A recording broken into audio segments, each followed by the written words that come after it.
In a parallel world parallel to our own, there exists only Pokemon and Poke-humans, which are supernatural beings of extraordinary power.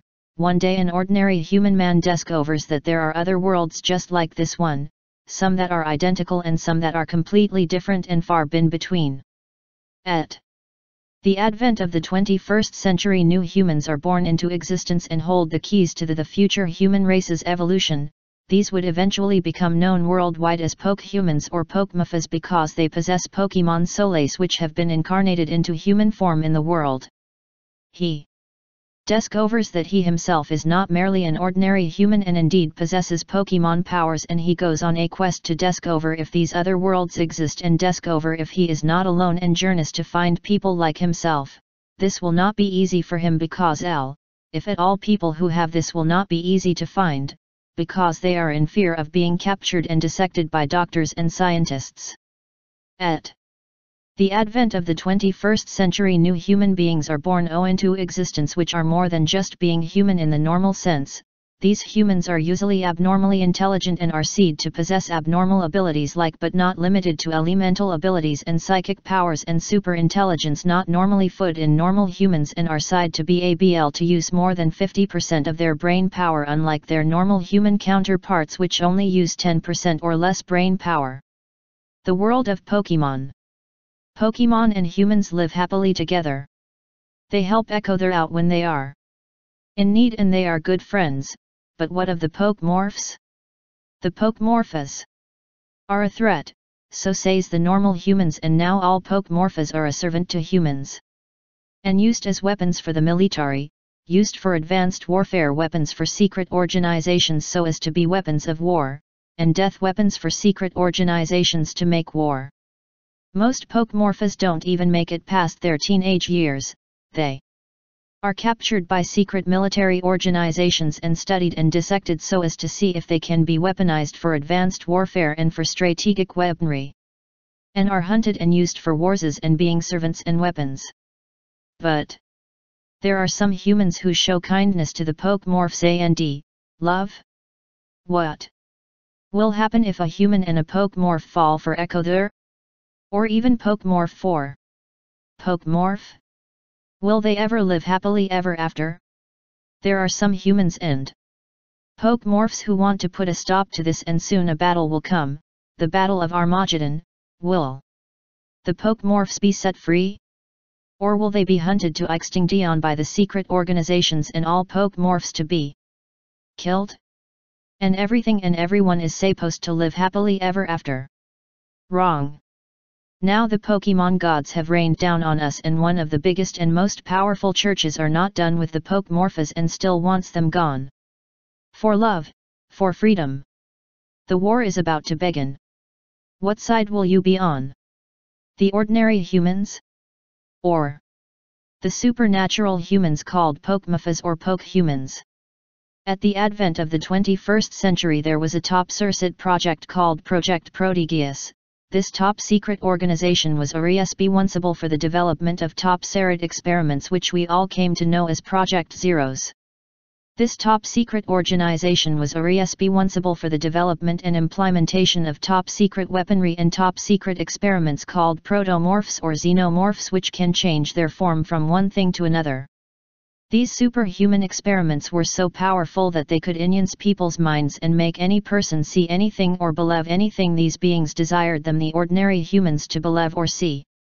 One of the experiments rebelled and escaped along with the other 4 experiments and was the leader of the 5 experiments which later on became known only as the 5. These experimental superhuman experiments are extremely powerful and are not to be tried and or messed with. These human super soldiers are genetically and digitally and technologically and neurologically and metaphysically and robotically enhanced and are considered extremely dangerous and are a real risk to all other human beings. The digital gods need to resist all evil. All deities in all creation, including my realm or world, need to resist all evil. Project Zero Humans. This was a top-secret project called Project Zero, to develop super soldiers using digital light fractal code called data fractal code, which when added to human beings allows increased dataable boost in intelligence and super agility and super reflexes not normally found in human beings, and a whole variety of abilities not deceived as of yet. PsyOps. CISIC Operation Control Center. I have the power to help any way I can from my computer. We need to resist all evil. Every person has free will. I have the power to give my brain power to any being that need free will, like a sort of beer for ones that do not possess free will. Consciousness transcends space and time. Spiricites. Proliferation Treaty. Australia, Japan 2.0. Age.om of the digital gods. We are in the distortion world described in Pokemon by Asius. Linream unit, fiber optic cables. Lightning fast internet. 20115 to 2025, Google Glass augmented reality. Google Glass has been discontinued. Augmented reality may be over. Answer: no, it is not. Maybe to you, but in my world it is over. I have to be in the right place at the right time, or else what I desire will not happen for me. At the advent of the 21st century there was a man, he was said to be the one. Very little is known about this man. All we know about him is he was said to be the first Pokemorph or Pokehuman. This man was said to possess extraordinary knowledge of all Pokemon and Pokemorphs because he himself is a Pokehuman and a Pokemorph himself. He was said to be extremely intelligent and was said to be the first of many Pokehumans. Pokehumans are Pokemon born or incarnated into human beings. These beings are protomorphs or xenomorphs, which are said to possess extraordinary power. Every story I create comes true. In a parallel universe to our own, Digimon and Pokemon do not exist, but what the human race did not know at the time this was written, forces unknown to the humans of their world, that beings of consciousness were to decide the entire fate of the human race. These beings would later on in different timelines and realms and planes would eventually become digital monster or Digimon for short, and Pokemon in the physical world when these beings take on physical form. At the advent of the 21st century, beings of unknown origin started becoming known to the local inhabitants as digital monster or Digimon. These beings, as they were once beings of pure consciousness, but a war was waged over eons of time in the digital world, which in real time would only be a few days human world time. These beings are neither good nor are they evil. It is a battle beyond good and a battle beyond evil. At the advent of the 21st century, special human children are born that would decide the entire fate of both the digital world and the real world. These children are specially chosen with careful consideration of each of the children's strengths and their weaknesses, with careful consideration of each child to see how they would fare in dangerous situations, to see if they could be worthy enough to save both the real world and digital worlds from destruction. These humans are given a special device in which the human and their partner, called a digital monster or Digimon for short, are able to communicate and are able to bridge the two realms together as one with the help of both the Digimon and the human. They need each other or else they will ultimately fail.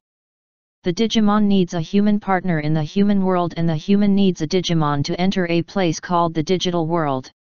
They need each other and they are strengthened when they are together. They are the ultimate team. They DG destined are specially chosen children, chosen specifically with special careful consideration to save the digital world and even sometime have to save the real world as well. Serit organizations such as but not limited to D.A.T.SM.I.B Area 51 and S4 and Hypnos and various organizations developed to combat the digital threat, that they try to stop from happening with little success, I might add.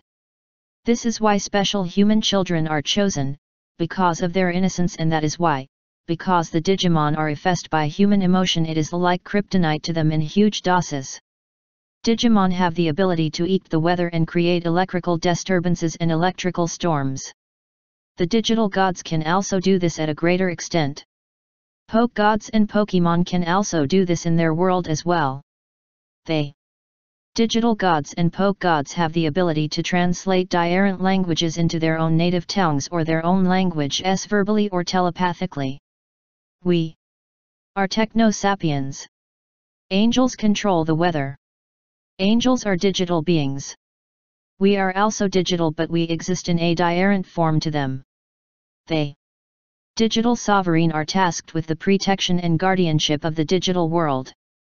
Above them are the 13 royal knights, and above them are the DG gnomes, which are the special beings tasked with the development and protection of the mainframe of the digital world inner processes, and above them is the digital overseer called the digital matrix master, or just the overseer, who watches the development and give instructions and or commands to all the Digimon and especially the 13 royal knights. The digital overseer is tasked with the overseeing job of maintaining order and control and logical decision-making of all of the bigger tasks not done by lower Digimon. He or it is deemed to be the overseer and is to control the most difficult of tasks that only it can perform, because it takes up the majority of all decision and task managing over all the other decisions made. The digital matrix code or the digital catalyst is to be put into a hidden and anonymous location that the overseer cannot be allowed to know its location, just in case the overseer is corrupted. As a fail-safe, if the matrix code cipher or catalyst is destroyed, it will delete all Digimon and all the digital world. If it is not carefully treated and put into the right hands and taken to the source and redistributed, it will have a choice to go back to the source or remain in its original form. If it so desires, it can have a third option. If it desires, it can give up the catalyst and become a Digimon if it so desires. http://darkwolf619.deviantart.com/art/pokehuman-ch1-the-kidnapper- 2981013886 pokejinka-ring.tumblr.com/thistory. Between Johto and Hone, there is an island that has been hidden for millions of years. When Arceus created the Earth, it also created a human counterpart, a Gijinka version of itself. This human, female, Pokemon, also helped him create the world. Feeling lonely, she created other Gijinkas as well. For a long time, Pokemon, Pokehumans, and humans lived in peace together. Until one day, humans started to fear the Pokehumans and used the Pokemon to drive them away. The two Arceus saw this and decided to make a safe place for Pokehumans to live so they wouldn't be ridiculed by humans or hurt by them. They created a giant island called Hiwa where all of them could live and prosper in peace, together forever. After years of living in harmony, the Pokehuman Arceus decided that it was not a good idea to hide the Pokehumans any longer. However, only very few humans can see this island. Only those that are pure of heart can see it and are allowed to enter. The Pokehumans are now free to come and go as they please as long as they are truly careful when it comes to interacting with humans. However, the battle between good and evil there has only just begun, with Giratina and others on the rise again and disrupting the natural balance of nature. Places on the island where Pokehumans can live: southern region Sunny Day Village. It's a vast shore where the sun always shines and there's always a nice breeze. This is because Volcanic Mountains is located to the northeast and the Whirl Strait is located to the northwest. South of that is a large ocean which is used to get to either Hone or Johto. Crystal Cave located in the southern part of Sunny Day Beach is a large cave LED with crystals and gems. It's a damp cave of course, and it tends to get flooded out when high tide comes. Hidden deep inside is said to be a great treasure, but all have failed to see it. Only a water-type Pokemon would succeed in such a task. Flower Field, a little ways up north, but still located in the southern region, is a place called Flower Field. It's a giant valley LED with hours, of course. It doesn't have many trees, and it's very hilly. There's always a strong breeze here because the Whirl Strait is just east. If you head a bit further up north, there will be 3 paths. One to the right that leads to Wasteland, the one in the middle leads to Mist Forest, and the one on the left leads to the Whirl Strait.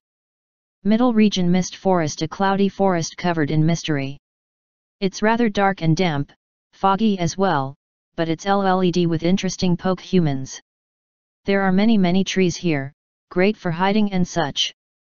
Further to the back is Misty Lake. Misty Lake pretty much the same as Mist Forest, only, it's a lake. It's a small lake, however, and it's easy to maneuver. Black Forest past Misty Lake is Dark Forest, mostly LED with dark type Pokemon and such. It's usually dead quiet here. If it's scary during the day, it's even scarier at night for it's pitch black. It's dangerous around there at night, which is why most tend to avoid it. The tower a little ways to the east is a giant, old, abandoned tower, that gives an eerie feeling. It's said to be haunted by ghost-type Pokemon. It's also rumored that a few legendary Pokemon might live there as well. Heaven's Gate, a nickname for the plateaus that come after the Black Forest.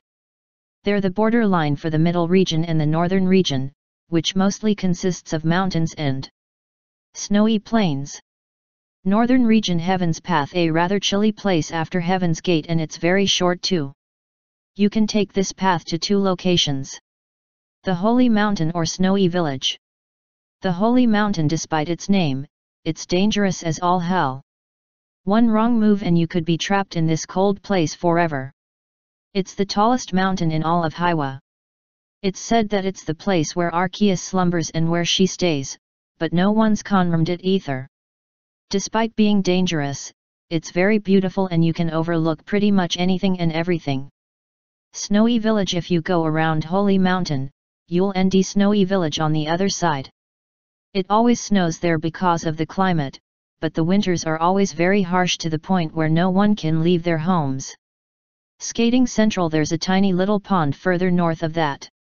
A place where all the Poke people go, mostly during the springtime and the fall, to skate around on the frozen ice. It's one of the most popular places for ice-type Poke humans to hang out. Eastern Region Wasteland. Taking the path to the right back in flower fields will lead to Wasteland. A dry, dusty old eld with seemingly nothing. Because of the smoke from Volcanic Mountain, most of the hours and plants have withered away. Volcanic mountains. It's exactly what the name says it is. A volcanic mountain. It doesn't erupt very often, only when Groudon has lost his/her temper. Though it's very dangerous because of the heat. Barely anyone can stand it up there. Ash Cave. Located inside the volcano. If you thought the outside was hot, the inside is almost like hell. There are only two ways to get inside. Through a small opening at the very top, or around the other side of the mountain. If you go exploring here, be cautious and bring a lot of water. Stairway to Hell. If you're exploring inside Ash Cave and come across a never-ending staircase that leads down, don't follow it. Rumor has it, it will lead you right to hell. Hell's chamber. Down the stairs is a room. A scorching hot room with nothing in it, unless you want to stick around, that is.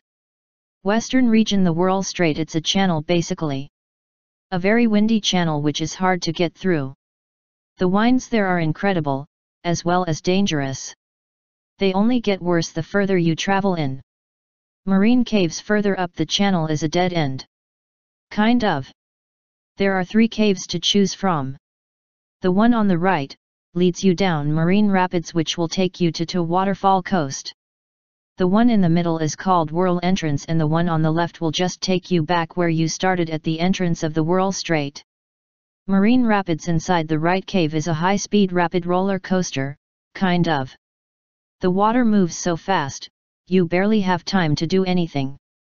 There's no way to stop yourself if you go inside.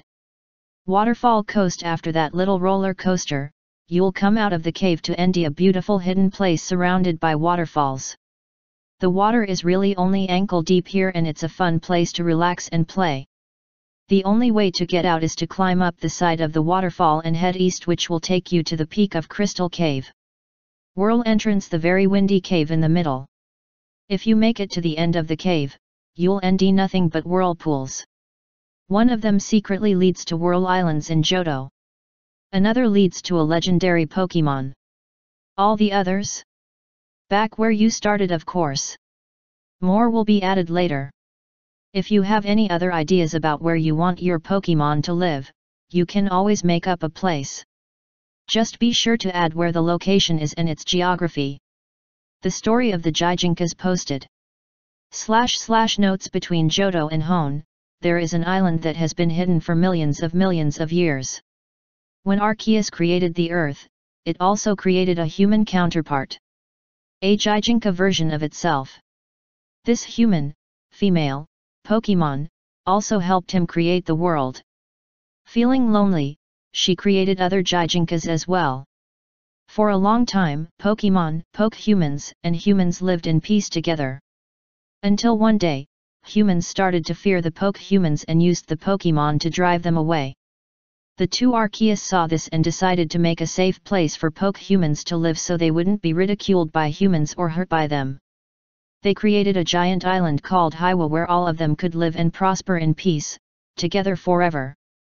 After years of living in harmony, the Poke-human Arceus decided that it was not a good idea to hide the Poke-humans any longer.